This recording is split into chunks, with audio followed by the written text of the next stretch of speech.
तो अपन ने ईसाई धर्म के त्योहार पढ़ लिए थे, अपन ने जैन धर्म पढ़ लिया क्या? तो ईसाई के अलावा अपन ने ईसाई धर्म के त्योहार देख लिए थे, अपन ने सिंधी समाज के त्योहार देख लिए थे अपन ने, और पारसियों की थोड़ी सी बात कर ली थी। हिंदू सिख धर्म के अपन ने देख लिए थे और हिंदू धर्म के त्योहार देख। अब अपने एक तो रहा कौन सा, जैनों का, और एक आपका रहा मुस्लिम धर्म का और जैन संप्रदाय या जैन धर्म की बात कर ले। पहले जैनों की बात कर लेते हैं। जैन धर्म के त्योहार,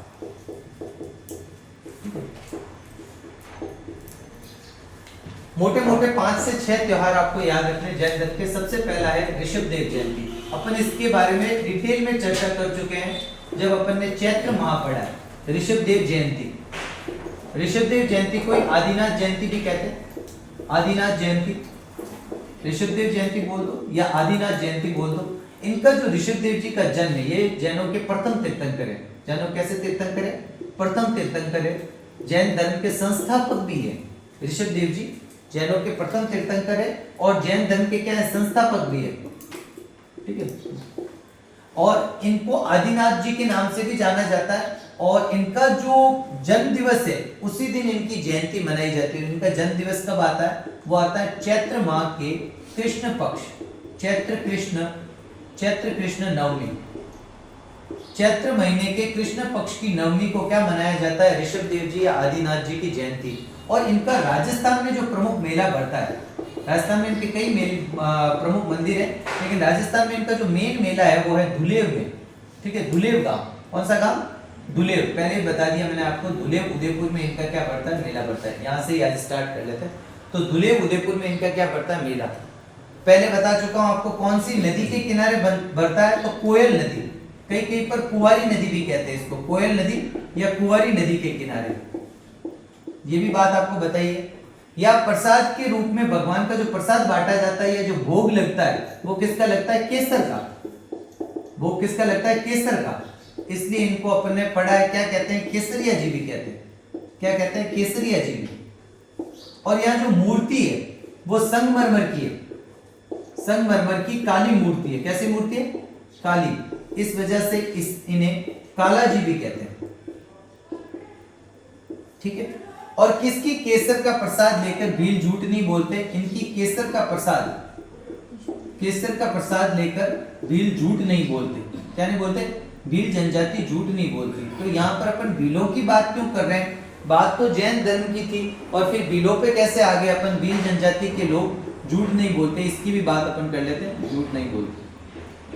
अभी पुजारी के लिए विवाद चल रहा है। इस मंदिर की जो पूजा है, जो पुजारी है, उसमें भीलों में भील वर्सेस जैनों में जो है विवाद है।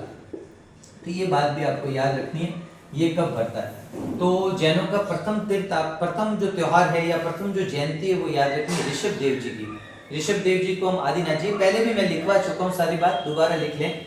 तो ऋषभदेव जी को जैनों का प्रथम तीर्थंकर, जैन धर्म का संस्थापक, इन्हीं का एक अन्य नाम है आदिनाथ जी।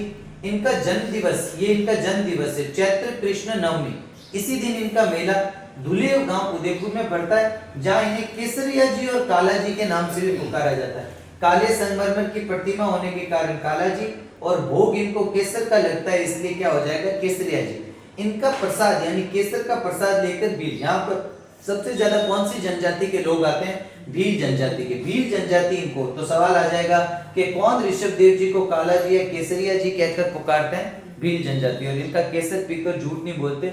नदी याद रह जाए, याद रखना, कोयल नदी या कुंवारी नदी उदयपुर के अंदर धुलेव में, ये आपको। और अभी इनमें जैनों में, जैन पुजारियों और भीलों में पूजा को लेकर जो है वो विवादास्पद है। ये जो मंदिर है यहाँ का, इसमें पूजा को लेकर दोनों से बना। और अगर मिक्स में यूं पूछ ले आपसे कि राजस्थान का वह मंदिर जो जैन और भील जो समन्वय का या फिर उन दोनों का जो सांप्रदायिक सद्भाव का मेला कौन सा है? तो धुलेव मेला। दोनों ही संप्रदाय यहाँ पर आते हैं। भील जनजाति हो गई और जैन धर्म हो गया। ठीक। दूसरी बात, दूसरा भी अपन त्योहार पढ़ चुके हैं, वो भी उसके बारे में भी अपन ने चर्चा की है, और वो जैनों का कौन सा त्योहार है? महावीर जयंती। कौन सी जयंती? महावीर जयंती। महावीर जयंती, वर्धमान महावीर। ठीक है, महावीर जयंती जो है अब ये महावीर जी जो है ये जैनों के कैसे तीर्थंकर थे? अंतिम या 24वें। जैन धर्म में कुल 24 तीर्थंकर हुए हैं, जिसमें से अंतिम या 24वें कौन है? वो है महावीर स्वामी। सबसे फेमस यही हुआ। संपूर्ण भारत में अगर सबसे ज्यादा किसी जैन तीर्थंकर के मंदिर बने हुए हैं तो वो किसके हैं? महावीर स्वामी के। ओवरऑल अगर देखा जाए, इनमें अपने राजस्थान में जो संपूर्ण उत्तर भारत का या उत्तर पश्चिमी भारत का नॉर्थ वेस्टर्न प्रोविंस जिसकी बात करते हैं अपन, नॉर्थ वेस्टर्न रीजन की बात करते हैं, यानी उत्तर पश्चिमी भारत, तो वहां का सबसे प्राचीन महावीर स्वामी का मंदिर अपने ओसिया में, ओसिया जोधपुर में, और ये गुर्जर, हाँ, वत्सराज प्रथम गुर्जर प्रतिहार कालीन में बना हुआ। मतलब इसको राजस्थान का ही नहीं अपितु पूरे उत्तर पश्चिमी भारत का प्राचीनतम मंदिर। एक मंदिर इनका मुचेला महादेव का मंदिर है जो घनेरा पाली में पड़ता है। इन दो के तो सवाल मेनली पूछ, लेकिन अपन को याद रखना है कि महावीर जयंती भी कब बढ़ती है? चैत्र माह में। पर ये कब है? ये शुक्ल पक्ष में। चैत्र माह में कब? शुक्ल पक्ष में। और शुक्ल पक्ष में कब? त्रयोदशी, 13 को। तो अपन मारवाड़ी में अगर बोले तो चैत्र महीना का जो सुदी पक्ष होता है, उस सुदी पक्ष के 13 को इनका क्या आता है? आपका जन्मदिन आता है, इनकी जयंती आती है। और सब जानते हैं इनका जो मेला भरता है वो मेला भरता है करौली में। कहाँ भरता है मेला? करौली में। और करौली में भी जो जगह है उसका नाम है श्री महावीर जी। जगह का नाम भी क्या है? महावीर जी। और महावीर जी करौली में इनका मेला भरता है। ये जैनों का सबसे बड़ा मेला है राजस्थान का, जैनों का सबसे बड़ा मेला। अगर आपसे पूछे राजस्थान का जैनों का सबसे बड़ा मेला कौन सा है, तो राजस्थान का जैनों का सबसे बड़ा मेला जो है वो कौन सा है? वो है आपके महावीर जी। एक मैंने आपको बताया था, ये कौन सी नदी के किनारे है करौली महावीर जी? ये गंभीर नदी। हाँ, क्या वो एक और भी नदी है ना, कौन सी? कालीसील नदी के किनारे कैला देवी का मंदिर है करौली में। कालीसील नदी का कैला देवी, त्रिकुट पर्वत जो है वहां पर, वो कैला देवी का मंदिर है, वो भी करौली में। वहां पर नौरतों में लगते हैं, आसोज के नौरता और चैत्र के नौरता को मेला, जहाँ का लांगुरिया नृत्य बहुत फेमस है। ठीक है, माता अंजनी, हनुमान जी की माँ अंजनी का ही वो अवतार माने जाते हैं, वो कैला देवी। अपन बात कर रहे हैं किसकी?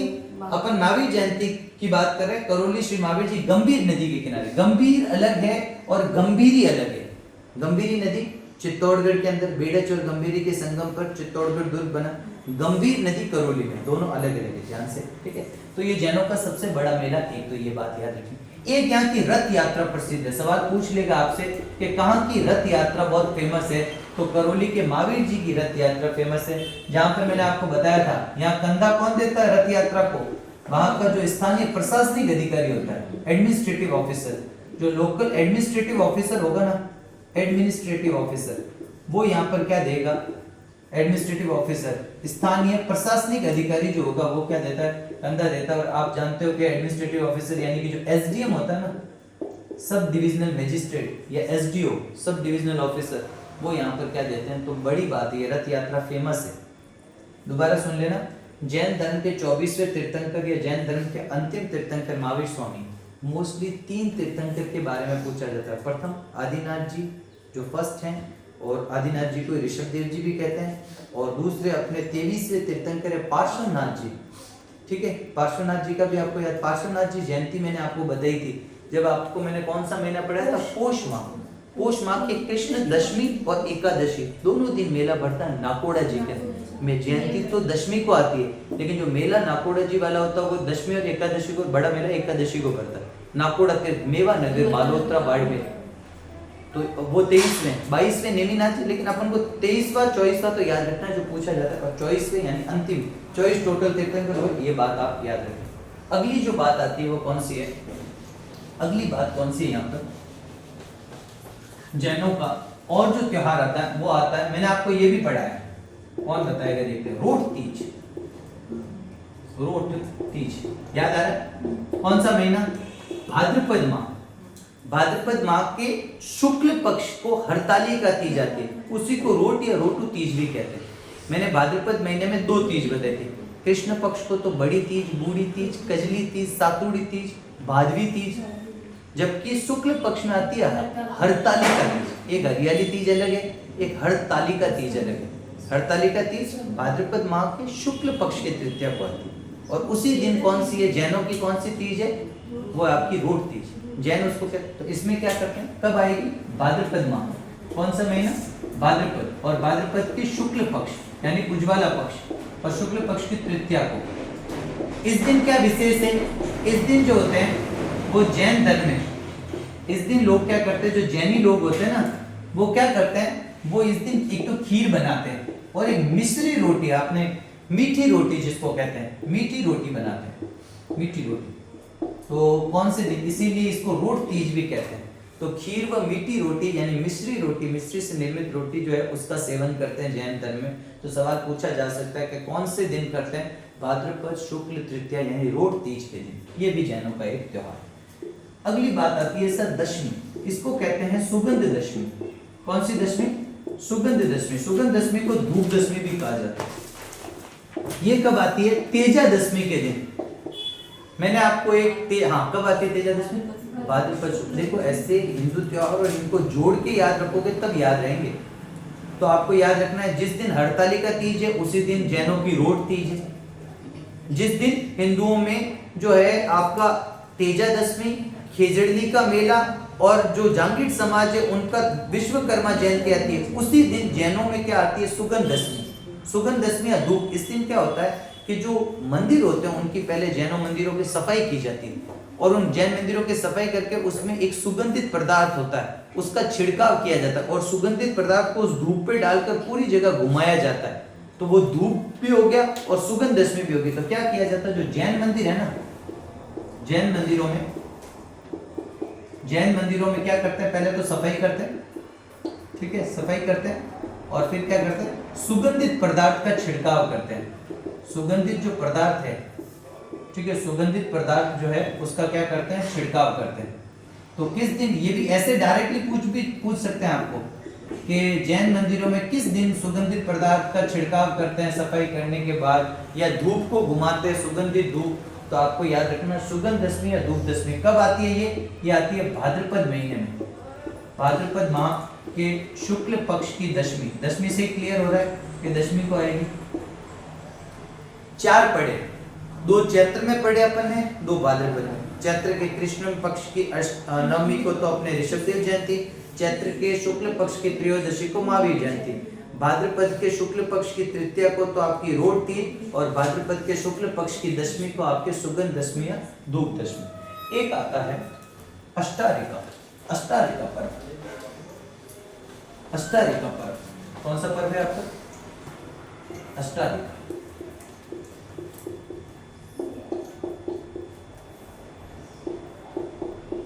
ठीक है, अष्टारिका पर्व। ये अष्टारिका पर्व जो होता है इसका संबंध किससे? जैन धर्म से।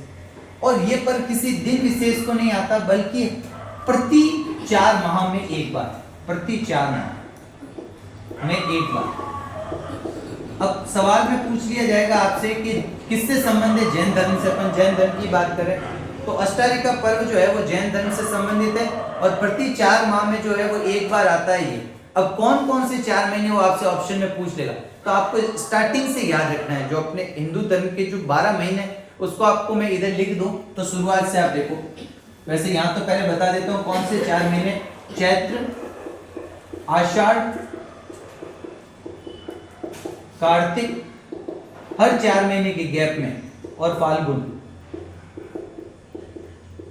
अगर अपन विक्रम संवत या शक संवत के माह लिख देते हैं तो सबसे प्रथम महीना कौन सा आपका? चैत्र माह है। दूसरा महीना आपका कौन सा? चैत्र के बाद में वैशाख है। फिर कौन सा है? ज्येष्ठ है। ज्येष्ठ के बाद कौन सा है? आषाढ़ है। आषाढ़ के बाद कौन सा है? श्रावण है। श्रावण के बाद कौन सा है? भाद्रपद है। भाद्रपद के बाद कौन सा? आशोज, आश्विन है। आश्विन के बाद कौन सा है? कार्तिक है। कार्तिक के बाद में कौन सा है? मार्गशीर्ष है। मार्गशीर्ष। मार्गशीर्ष के बाद में पोष है। पोष। पोष के बाद में माघ है और माघ के बाद में लास्ट कौन सा आपका? फाल्गुन है। फाल्गुन पूर्णिमा यानी होली को जो है वो कैलेंडर वर्ष का अंतिम त्योहार मानते हैं, फाल्गुन पूर्णिमा को। ठीक है, होली को है कैलेंडर वर्ष का। और यूं हिंदू रीति रिवाज में त्योहारों का शुरुआत छोटी तीज से और समापन गणगौर से मानते हैं, अगर उस उक्ति की बात करें।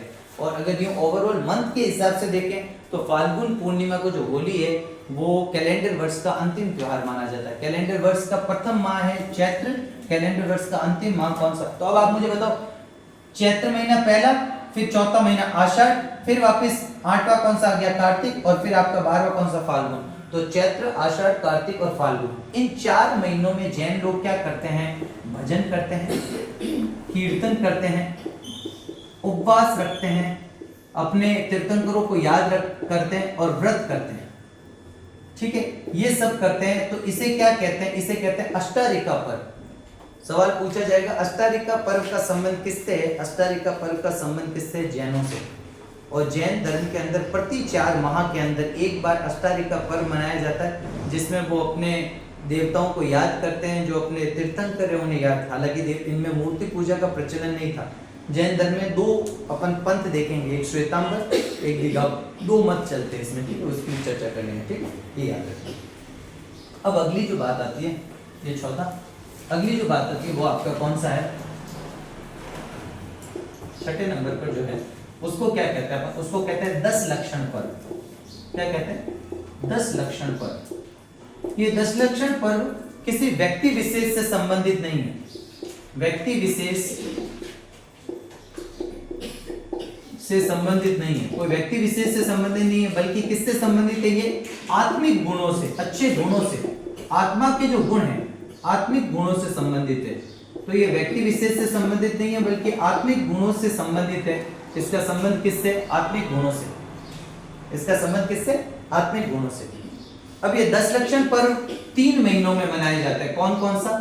चैत्र माह, एक कौन सा आपका चैत्र के अलावा माघ माह, और एक कौन सा आपका चैत्र के बाद में भाद्रपद लिख देता हूं, चैत्र, भाद्रपद और माघ माह। इन 3 महीनों में ये मनाया जाता है। और ये 3 महीनों में भी कब? इन 3 महीनों की शुक्ल पंचमी से पूर्णिमा तक। कहीं कहीं पर चतुर्दशी तक आता है, लेकिन आप याद रखना पूर्णिमा तक। ठीक है, अब समझो ये क्या है। 10 लक्षण पर्व जो हैं वो जैन धर्म में मनाए जाते हैं। इनमें इंसान किसी व्यक्ति विशेष से नहीं, बल्कि उनके अंदर जो बुरे गुण हैं उन बुरे गुण को निकालकर और अच्छे गुणों को, उन अच्छे गुणों को स्वीकार करना जो है वो क्या है? 10 लक्षण पर्व है। हर साल 3 महीने 10 लक्षण पर्व चलते हैं। कैसे कैसे चलेंगे? चैत्र महीने में शुक्ल पक्ष की पंचमी से चैत्र पूर्णिमा तक, भाद्रपद के शुक्ल पक्ष की पंचमी से लेकर पूर्णिमा तक, और माघ महीने के भी शुक्ल पक्ष से लेकर। ये तो सवाल ऑप्शन क्या है? निम्नलिखित में से कौन से महीने में 10 लक्षण पर्व नहीं मनाते? एक तो ये आ जाएगा, तो 3 तो ये ऑप्शन दे देंगे, चौथा गलत दे देंगे। तो आपको पता होना चाहिए 10 लक्षण पर्व इन 3 महीनों में है। दूसरा सवाल आ जाएगा, 10 लक्षण पर्व किस अवधि तक मनाते हैं? ऑप्शन दे दिया, चैत्र कृष्ण पंचमी से अमावस्या तक, चैत्र अष्टमी से 13 तक, कुछ ऐसे ऑप्शन। और लास्ट में दे दिया चैत्र शुक्ल पंचमी से पूर्णिमा तक। तो याद रखना, चैत्र शुक्ल पंचमी से पूर्णिमा तक। दूसरा माघ शुक्ल पंचमी से पूर्णिमा तक, और भाद्रपद शुक्ल पंचमी से पूर्णिमा। अब विशेष क्या है? विशेष से सब ये वाला जो सेकंड वाला आपका जो 10 लक्षण पर्व है वो आपके लिए इंपॉर्टेंट है। इसी को आप सब ने सुना होगा, पर्युषण पर्व। सुना ना सबने? जैनों में पर्युषण कहते हैं मुंह पे बंद। जैन धर्म वाले मानते हैं कि उनके द्वारा साल भर में जो भी पाप हुए हैं उन पाप की क्षमा के लिए वो एक क्षमा याचना, क्षमा पर्व मनाते हैं। और उस क्षमा पर्व को, उस महापर्व को एक पर्युषण पर्व कहते हैं। वो पर्युषण पर्व 10 लक्षण पर्व का एक भाग है, जो कौन सा? भाद्रपद महीने वाले 10 लक्षण पर्व को ही हम क्या कहते हैं? पर्युषण पर्व। मेरी बात समझ में आई? 3 आपके 10 लक्षण पर्व आते हैं। चैत्र में 10 लक्षण आता है, माघ में आता है, भाद्रपद में आता है। जिसमें जो भाद्रपद वाला 10 लक्षण पर्व है वो क्या कहलाएगा? पर्युषण पर्व। ये मेन है। सबसे ज्यादा सवाल आने की जो संभावना है वो इस वाले से, याद रखना। सबसे ज्यादा जो सवाल आने की संभावना वो कहां से आएगी? वो आएगी पर्युषण पर्व से। देखो जैन धर्म से खूब सवाल आते हैं। अभी तक अपन जितने भी पढ़ते हैं ना, चाहे वो मुस्लिम धर्म, सिख धर्म और अपने ईसाई धर्म के बारे में, सिंधी समाज के बारे में अपन पढ़ रहे हैं, या पारसी धर्म के बारे में, इन सब में सबसे ज्यादा जैन से आते हैं सवाल। हिंदू धर्म के त्योहारों के बाद में दूसरा जो सबसे ज्यादा वो जैन धर्म से आएगा। तो आपको इसको पूरे से फोकस करके देखना क्या है।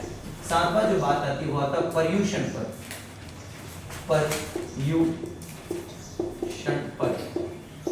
पर्युषण पर्व को कहते हैं महापर्व। पर्युषण पर्व को क्या कहते हैं? महापर्व। और इसे कहते हैं समावाणी पर्व। क्या कहते हैं? समावाणी पर्व। ये जैनों का सबसे प्रसिद्ध है, सबसे फेमस है, इंपॉर्टेंट याद देना। क्या है ये है इसमें क्या होता है? जैन, पहली बात तो इसका अर्थ याद रखना। पर्युषण का अर्थ क्या होता है? निकट बसना। पर्युषण का अर्थ क्या है? निकट बसना। पूछ ले तो क्या होता है? पर्युषण का मतलब होता है पास में आना, क्लोज, ठीक है, निकट बसना। एक तो ये याद रखना। दूसरा, पर्युषण पर्व क्यों मना रहे हैं?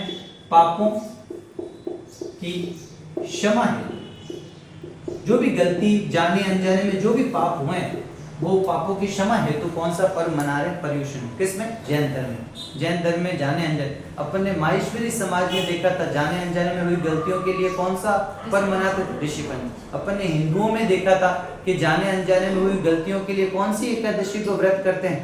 निर्जला को करते हैं, कामिका एकादशी। बताया था आपको मैंने, जब भगवान विष्णु की पूजा करते हैं वैष्णव लोग और निम्बार्क लोग पापों की मुक्ति के लिए पूजा करते हैं। और जैनों में जो होता है पापों की क्षमा मांगने के लिए कब करते हैं? पर्युषण। अब ये जो होता है ना, तो याद रख लेना कि भाद्रपद माह के 10 लक्षण पर्व को, भाद्रपद माह के 10 लक्षण पर्व को ही क्या कहते हैं? 10 लक्षण पर्व को पर्युषण कहते हैं। पर्युषण, ये देख लेना। पर्युषण मेरे हिसाब से तो इस टाइप से लिखते हैं, पर्युषण आता है, देख लेना एक बार इसको, पर्युषण पर्व कहते हैं, ठीक है। हिंदी में देख लेना, थोड़ा प है या प्रयुषण, पर्युषण, पर्युषण सही था मेरे सबसे पहले, ठीक है। यह के ऊपर आती मात्रा, ठीक, इसके ऊपर ले मात्रा को थोड़ा सा शिफ्ट कर लो, हिंदी वाले बताएंगे भाई कैसे, तो मात्रा का देख लेना। पर्युषण पर्व एक तो ये याद है, इंपॉर्टेंट है। अब इसको भी अपन 2 भागों में बांटेंगे। अब आपको पता तो चल गया कि भाद्रपद महीने के 10 लक्षण पर्व को क्या कहते हैं? पर्युषण। और भाद्रपद में भी कहां से कहां तक होता है अपन सब जानते हैं, शुक्ल पंचमी से लेकर और शुक्ल पूर्णिमा, भाई भाद्रपद में ये। अब इसमें भी इनके कौन से 2 मत चलते हैं, एक है श्वेतांबर, एक है दिगंबर। आपको पूरी स्टोरी बता देता हूँ, बार मैं बता भी चुका हूँ, एक बार और बता देता हूँ। चंद्रगुप्त मौर्य के समय जब भारत में मौर्य साम्राज्य था, जब मौर्य साम्राज्य में मगध, जो मगध मौर्य साम्राज्य की राजधानी थी मगध, उस मगध में एक बार क्या होता है? भीषण अकाल पड़ता है। तो उस समय जो जैन धर्म है, वो जैन धर्म जो है वो 2 भागों में बढ़ जाता है। कैसे बढ़ता है कि उस समय जैनों के 2 बड़े भिक्षु थे, 2 बड़े साधु थे, जिनमें एक का नाम आता है स्थूल भद्र और एक का नाम आता है भद्रबाहु। तो जब वहां पर 8 साल तक मगध में अकाल पड़ा, तो स्थूल भद्र अपने शिष्यों के साथ मगध में ही रहे। उन्होंने उस अकाल के दौरान लोगों की हेल्प की, वहीं पर रहे, अपने शिष्यों को शिक्षा दीक्षा दी। लेकिन जो भद्रबाहु है वो अपने शिष्यों को लेकर कहां पर चले गए? वो चले गए कर्नाटक।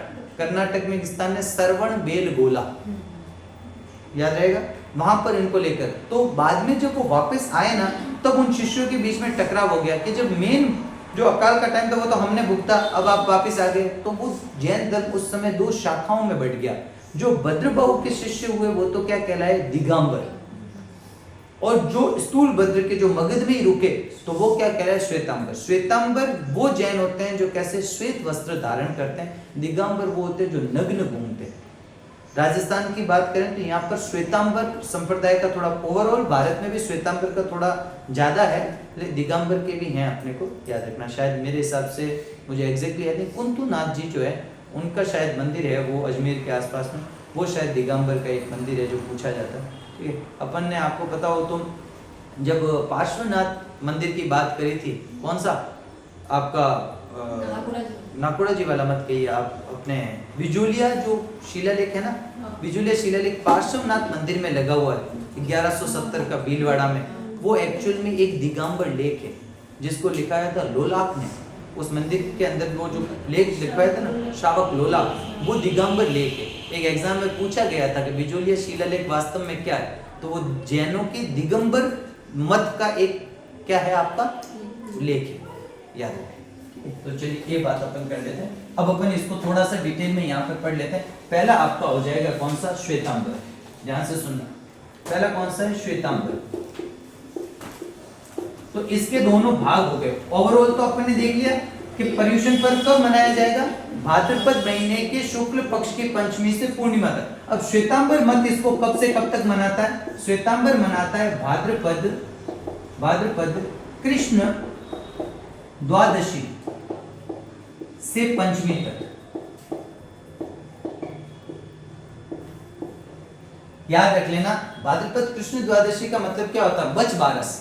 और भाद्रपद शुक्ल पंचमी, भाद्रपद शुक्ल पंचमी, इसका मतलब क्या होता है? ऋषि पंचमी।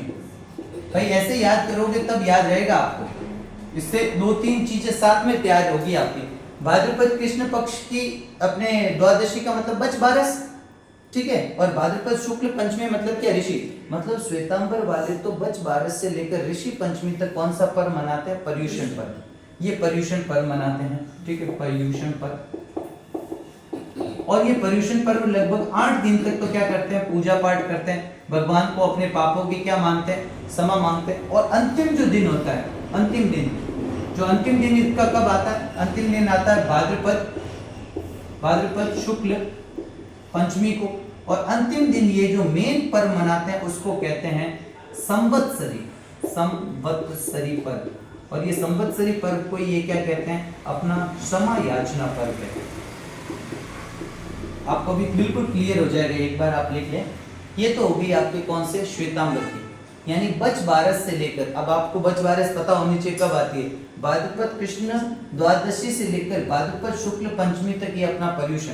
तो चतुर्दशी तक, जो भाद्रपद कृष्ण द्वादशी से लेकर चतुर्थी तक तो ये क्या मनाते हैं? 8 दिन तक तो पर्युषण मनाते हैं। और 9वें दिन यानी भाद्रपद कृष्ण पंचमी के दिन ये क्षमा करते हैं, क्षमा याचना करते हैं। और उस क्षमा याचना को ये क्या कहते हैं? संवत्सरी। तो सवाल याद रखना कि पर्युषण पर्व में संवत्सरी पर्व का संबंध किससे है? तो वो अपन ने 10 लक्षण देखा। 10 लक्षण में जो भाद्रपद वाले 10 लक्षण हैं उनको ही हमने क्या बोल दिया? पर्युषण।